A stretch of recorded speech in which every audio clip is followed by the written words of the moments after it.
it with life. And many researchers, like Dr. Arthur David Horn, believe that we were actually manipulated from Homo erectus to Homo sapiens. At some point in time, the telomeres on chromosome number 2 were fused, and the overlap between Homo erectus and Homo sapiens was expertly deleted.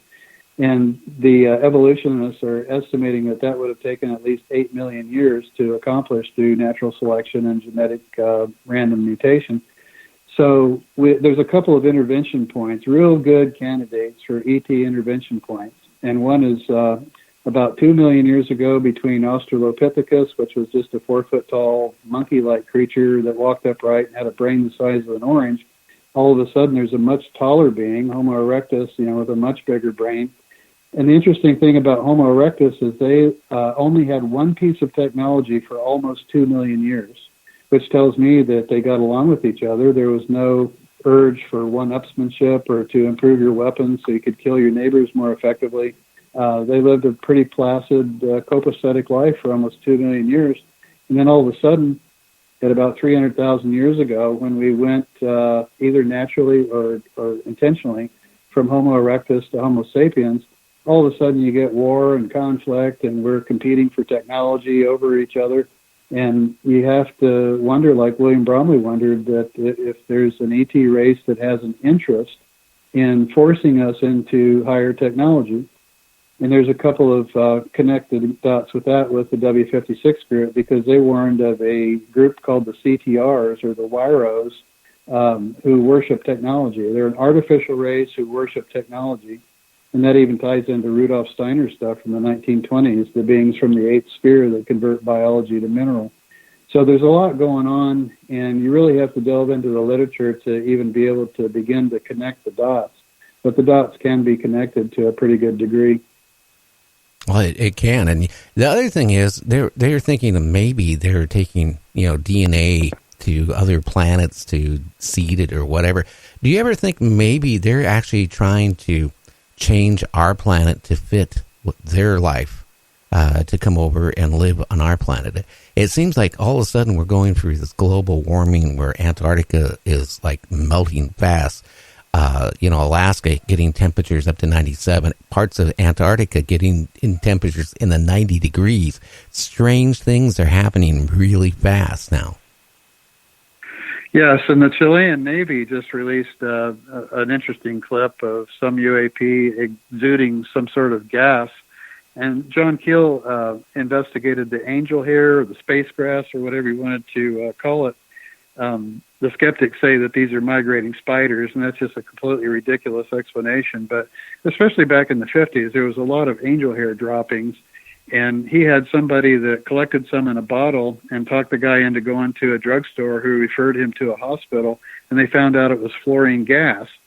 And that about floored Keel, because one of the byproducts of a fertilizer plant is fluorine gas. And for some strange reason, the UFOs in his period of investigation like to coagulate around fertilizer plants for some reason. So there's something about fluoride, fluorine gas, that is exuded from some of the objects for their own reasons. We can only guess as to what their reason is, but that thought process is out there, that our planet is being terraformed by extraterrestrials for a population, perhaps the hybrids that they've created, and they're on board their craft already, to seed this Earth in a completely different climate, perhaps a hotter climate. Maybe the atmosphere is adjusted just a little bit, or maybe for their home planet race.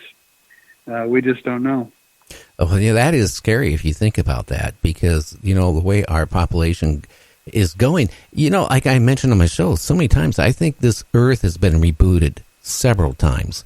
So I think that life form, a humanoid, has been here numerous times.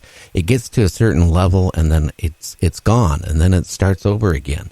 And I just have a funny feeling with all these reports of UFO sightings, especially increase so much. And, I started thinking with Antarctica and all the temperatures changing and, the rainforest burning all up and all this stuff. If it's another motive, okay, maybe the motive is they're going to come here and basically conquer Earth here in the future. I don't know. You can, everybody can have their own thoughts and views on this because, we don't really know what's going on. Right, and we're all suffering from kind of an information overload. The human brain is only really capable of processing so much data, and that's why some of the techies are getting into brain augmentation and intelligence augmentation. Elon Musk's talking about a chip that you can put in your hand and just download skills, just like on the movie The Matrix, where the Keanu Reeves all of a sudden knew karate. Those things are within the realm of possibility sooner than any of us expect. To where you would have brain implants, to where your actual IQ is improved and your senses are improved. You can see into the infrared or the ultraviolet. And one of my pet thoughts in the back of my head is that we may actually need some sort of electronically augmented perceptual system to even understand who our visitors are. That is a possibility. I mean, I hate to say it. They could be walking the streets and we wouldn't even see them. I'm pretty sure that's the case. Yeah. Keel talks about the invos, and connected with the poltergeist phenomena, that there's people who are invisible walking amongst us and we don't even know it. Yeah, walking through us too. They're able to do that. That's the weird thing about a technological singularity, which the futurists are saying will happen somewhere between 2025 and 2045. And it's like a black hole. It's like the event horizon of a black hole. We really don't know. One of the science fiction writers, Werner Vinge, is reluctant to even talk about, what life will be after post-singularity because we have so little ability to speculate about it. We really don't know what life is going to be like when we hit this event that they're calling the technological singularity. But there's seems to be two different factions that are interested in our technological singularity. One is the negative group, possibly the group that the W-56ers warned us about, from Orion, by the way. And they have an interest in manipulating human beings into a technological singularity for their own purposes, and you can only speculate what that purpose might be. And then you've got other authors like Alana Freeland, who just wrote Under an Ionized Sky, talking about a space fence lockdown, that what is really in the works is global surveillance down to the DNA level, and the people that are behind this are connected with the negative ET groups, the Orion Greys or Reptilians or whoever that group is, and their goal is just to basically seize the planet and lock it down as an asset, as a planetary asset. So you've got the W-56 type ETs that seem to be very angelic and very benevolent. And they also seem to have a non-interference policy. People say, well, if the good ones are out there, why don't they just intervene and get rid of the bad guys and save us? And I don't think it works that way. The original Star Trek, had that concept of the prime directive, where you don't interfere with the culture's progress. And I think the more positive ETs sort of have something like that going. The negatives don't care. I mean, they'll intervene and use lies and deceptions and murder and whatever they need to do to pursue their ends. And that's where the human mutilations come in, because when I look at the photographs of cattle and human mutilations, which are exactly the same presentation, the skin from the jaws taken, the eyes, the soft tissue, the cookie cutter holes, the anal reaming and everything. There's one policeman in particular that is going around to UFO conventions talking specifically about human mutilations, and he says they have vital reactions, which if you're a coroner or somebody like that, that this bruising, these vital reactions are indicating that the person was alive when this was happening. So then you got the adrenochrome people who are thinking that the reason that's going on is to generate as much fear as possible, because adrenaline shoots through the body and they extract the blood and they consume that for whatever reason. Well, that's the scary part. Now, have you heard of Mary Joyce? She runs a UFO reporting center in Cashiers, North Carolina. And she claims, and she really believes this, that she had an ex-government employee, and she checked them out. She's also, in the past, been editors and a reporter for various newspapers, when newspapers used to be around. And, she's had her website up for many, many, many years. It's probably one of the most advanced websites. If you want to look up anything cryptic or UFOs, you're going to find it on there. She has told me repeatedly, in North Carolina, there's an underground base, military base. By the way, expanding drastically this past year and growing. She claims that there's ETs working with the government to give them technology, but these ETs are not the friendly type for humans. In other words, if you ran into one of them, they would look at you as a food source. But supposedly we're working with them because we're giving them whatever they want for technology.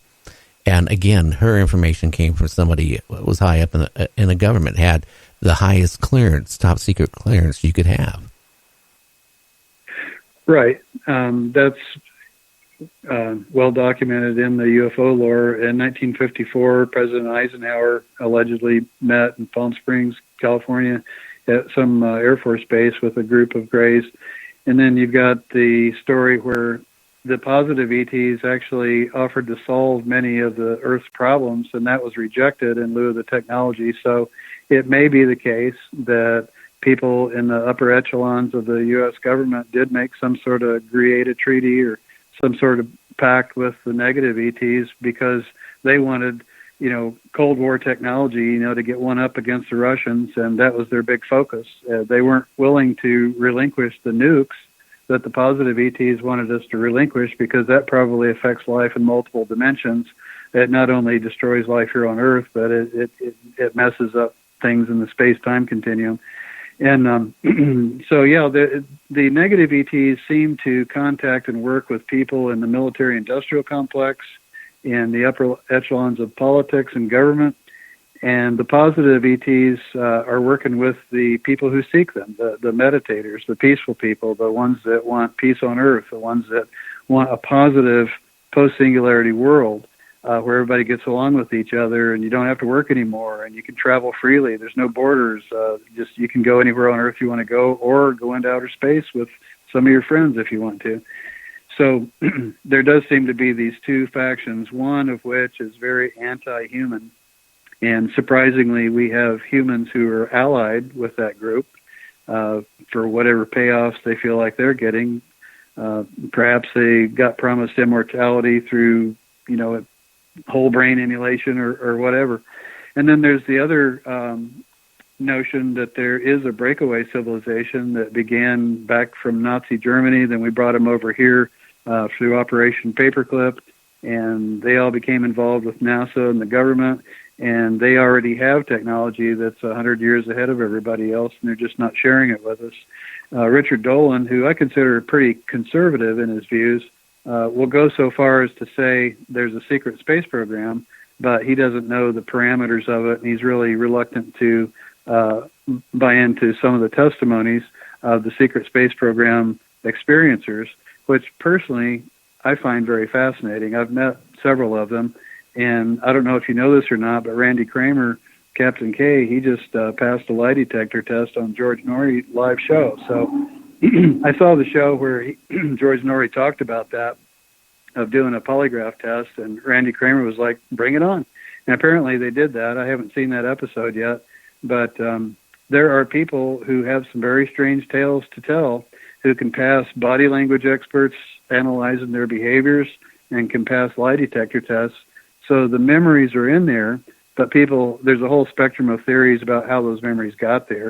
Did this happen in objective reality, or, were they manipulated electronically with some type of memory implantation machine for military purposes, or who knows?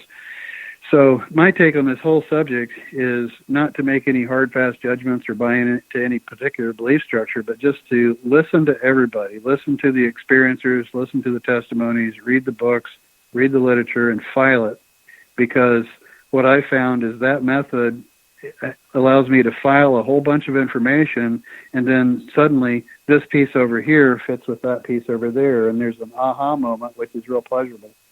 Oh, yeah.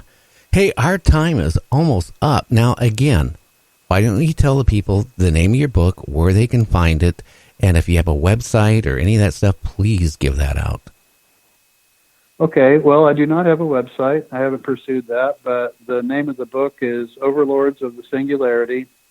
Subtitle is The Manipulation of Humankind by Hidden UFO Intelligences and the Quest for Transcendence. It's available in Kindle, on Amazon, and speech or text-to-speech, and it's also available in a 545-page printed version with a really good cover art on it. So